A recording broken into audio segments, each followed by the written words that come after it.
ಇದು ನಮ್ಮ ಕರ್ನಾಟಕಕ್ಕೆ ಮಾತ್ರ ಅಲ್ಲ, ಇಡೀ ದೇಶಕ್ಕೆ ಇದು ಸುಪ್ರೀಂ ಕೋರ್ಟ್ ಜಜ್ಮೆಂಟ್ ಬಂದಿದೆ.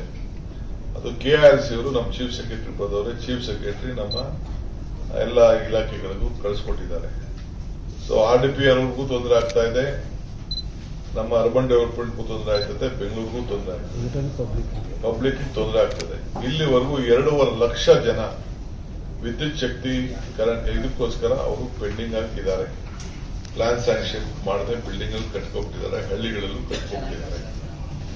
ಇದೇನ್ ಮಾಡಬೇಕು ಅಂತೇಳಿ.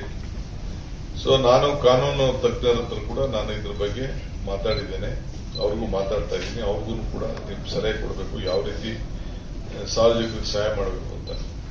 ನಾನು ಮೇಜರ್ ರಿಕ್ವೆಸ್ಟ್ ಮಾಡೋದು, ದಯವಿಟ್ಟು ಪ್ರಾರ್ಥನೆ ಮಾಡ್ತಾ ಇದ್ದೀನಿ ರಾಜ್ಯದ ಜನತೆಗೆ, ಪ್ಲಾನ್ ಸ್ಯಾಂಕ್ಷನ್ ಇಲ್ಲದೆ ಯಾರು ಮನೆ ಕಟ್ಕೊಳಕ್ ಹೋಗ್ಬೇಡಿ. ಪಂಚಾಯತಿ ಇರ್ಬೋದು, ಮುನ್ಸಿಪಾಲಿಟಿ ಇರ್ಬೋದು, ಕಾರ್ಪೊರೇಷನ್ ಇರ್ಬೋದು, ಎಲ್ಲೇ ಆಗಲಿ ಇದು ಬಹಳ ಕಷ್ಟ.